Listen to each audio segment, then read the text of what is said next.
let's just jump right in. You were born and raised in Winnetka, so I'd love to hear about your experience growing up on the North Shore. I feel really blessed to have been raised on the North Shore. The older I get, the more grateful I am for the value system. I grew up in Glencoe when my parents were married.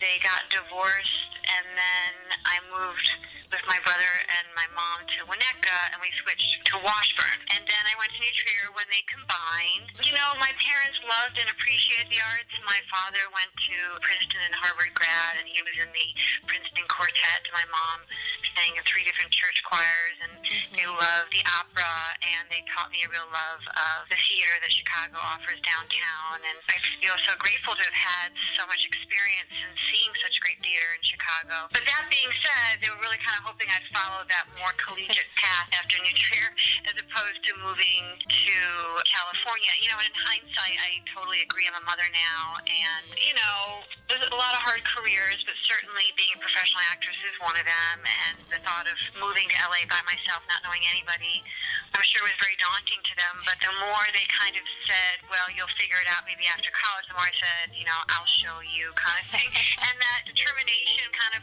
molded me. And of course, they're very proud and very supportive now. But I'm very lucky to have been working for so many years. So I actually got an agent in downtown Chicago, but I was still at Washburn.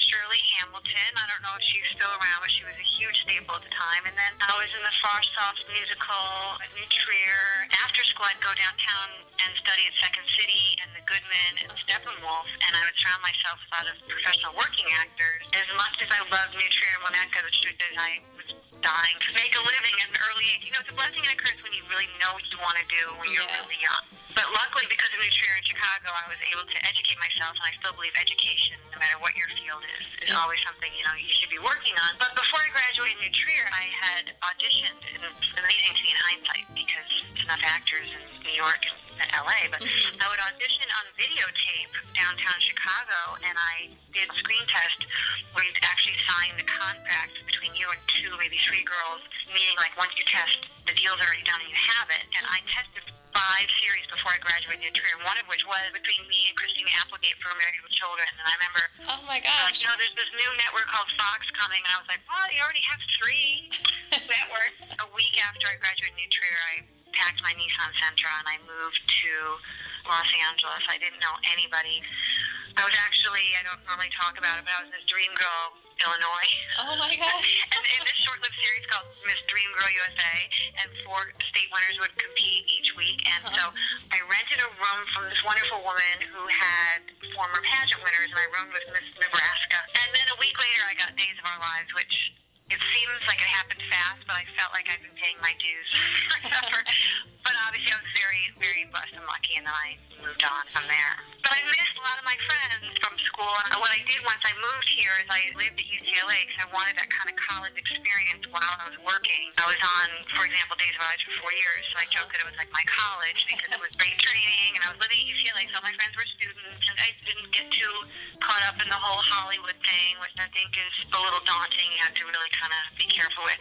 One minute you can be around people that think they're just the best thing in the world, and sometimes you have low self-esteem. The point is, the value system I learned from the North Shore is something that, as time has gone on, has really benefited me in terms of kind of keeping things in perspective. Do you have any favorite places or favorite memories on the North Shore? One of my favorite was studying in the world of Second City. Yeah.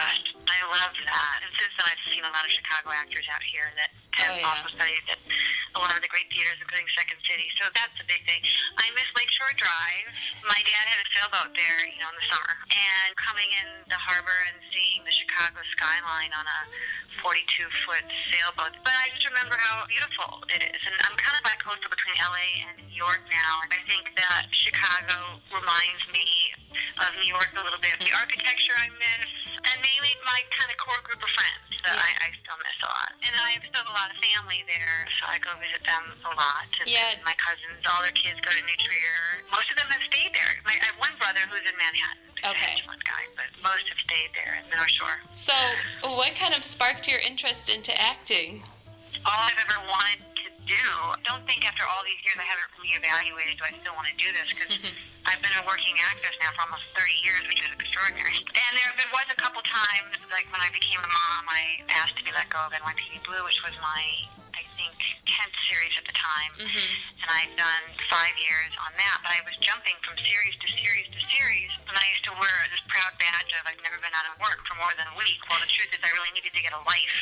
And I needed more balance. You know, all I knew was going to work in the dark and coming home in the dark and working really, really hard. I saw Robert Redford interviewed once, and he said, "What's your biggest advice to an actor?" He said, "Get a life." And the truth is I really needed a life. So I'm taking time off and being a mom and just kind of refueling my tank and finding the love of what I do for a living again is what I needed. So now I'm back and I'm doing lots of different roles, but I think that I'm really blessed and lucky because just to be a consistently working actor for so many years is a success. I've now done 13 primetime series, and I just screen tested today for a role that I would die to have in a big feature film. And now I just am dying to play and playing more of the boss type roles, the crazy mom, or the more character type of been through the ringer characters. And I really do consider myself more of a character actress, and whatever my looks are kind of secondary. So I'm really kind of enjoying getting older.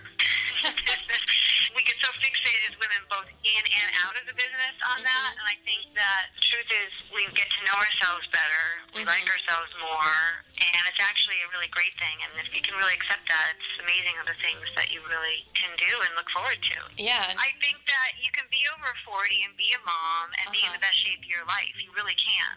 I just like to challenge myself physically. I just climbed Kilimanjaro, which was really cool. Oh, how was that experience? I went with an all-female group called Call of the Wild. But to make a long story short, I had a little bit of a nervous panic attack on my first night in the tent. On the first night, I thought, oh my gosh, am I going to make it? So I sat up, and my tent mate was the gal that was the leader. And she goes, women make it almost more than men, but the only reason they don't, most likely, is because they get in their own head. And that was exactly why I wanted to climb Kilimanjaro, because I was like, I'll be damned if I let my own self-sabotage and my own anxiety and spiraling in my head of, can I do it? Is it too much? You know, I started imagining that it was just a regular hike and not a big deal, just like how you should approach something, I think, in life that's just so overwhelming. And made it to the top, and it was such an achievement. And to say it's empowering is an understatement. It's like we get challenged so much in life, and when you have that in your back pocket, it's like, wait a minute, I did this crazy thing where I got up at 11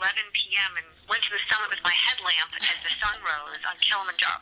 It's just one of the coolest things I've ever done in my life. And, you know, I just can't bring myself to get my face to such a point where I can only play rich bitches. I want to play the southern down-and-out person who's never heard of something called Botox. But it is kind of funny, though, on the flip side, where, like, on Glee, I'm now the mom of the pom-pom girl, and I played the pom-pom girl for so long. Yeah.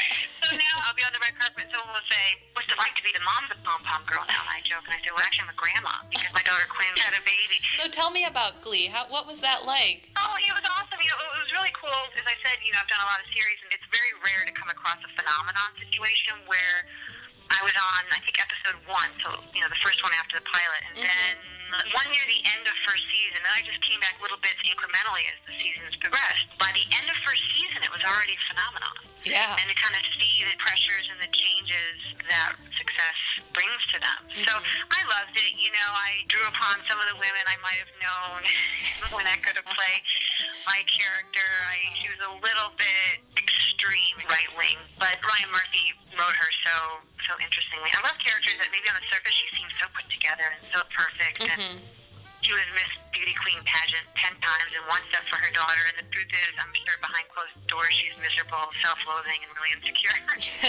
Those are the kind of characters that fascinate me, you know? Yeah. Let's hear about Nashville, because that was my next question. I'm just recurring on that. What that means is, like, right now I'm entertaining different series, so if I end up doing a conflicting series or movie, I won't come back. But the seed has been planted for Charles Easton's character, Deacon. The backstory is the fact that I was a backup singer for Reva's character, and then I was on the fast track to have a big recording contract, and then my character became an alcoholic and ruined it all, and I run into Deacon at AA.